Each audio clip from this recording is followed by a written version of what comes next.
नमस्कार, मी सागर जोशी. TV9 मराठीमध्ये आपलं स्वागत. आणि बुलेटिनच्या सुरुवातीलाच बातमी आहे बीड लोकसभा मतदारसंघाचे शरद पवार गटाचे उमेदवार बजरंग सोनवणे यांच्या संदर्भात.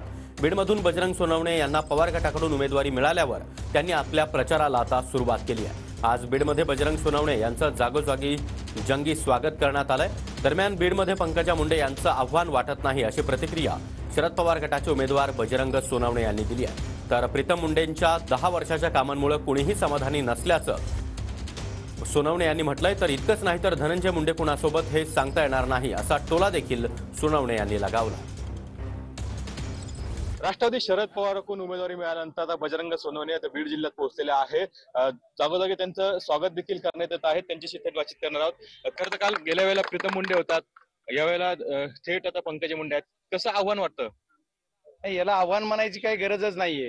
आव्हान याचा अर्थ आव्हान कुणाला असतंय की आव्हान आपण आव्हानाचा विषय कुठे करा, यांना आव्हानात्मक कुठलं काम जर असेल समोरच्या उमेदवाराचं त्याचं आव्हान वाटलं, मला याचं काही आव्हान वाटत नाही.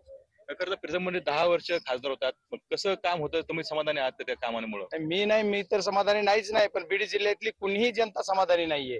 बीड जिल्ह्यातल्या प्रत्येक जनतेला ह्या खासदारांचा बदल हवाय आणि बीड जिल्ह्यातल्या जनतेला नवीन खासदार हवाय. गेल्या वेळेला धनंजय मुंडे तुमच्या सोबत होते, यंदा मात्र ते त्यांच्या बहिणी सोबत आहेत. आता ते त्यांच्या सोबत कुणासोबत आहे ते मला सांगता येणार नाही. आता त्यांच्या बहिणी सोबत आहेत का त्यांच्या सोबत आहेत का काय ते त्यांचा विषय आहे. पण मी मात्र बीड जिल्ह्यातल्या जनतेशी एकनिष्ठ आहे आणि बीड जिल्ह्यातल्या जनतेचा स्वाभिमान राखण्यासाठी बीड जिल्ह्यातली जनता माझ्या सोबत आहे, एवढं मात्र मी आपल्याला सांगेन. खरं तर बीड मध्ये एक ओबीसी विरुद्ध मराठा असं एक चित्र बघायला मिळतंय, तर त्याचा किती परिणाम होऊ शकतो? नाही, असं काही नाहीये. बीड जिल्हा हा सगळा सुसंस्कृत जिल्हा आहे आणि बीड जिल्हा हा स्वाभिमानी जिल्हा आहे. बीड जिल्हा कुठल्या जातीपातीवर करणारा जिल्हा नाहीये. बीड जिल्हा सर्व धर्म समभावानं चालणारा जिल्हा आहे.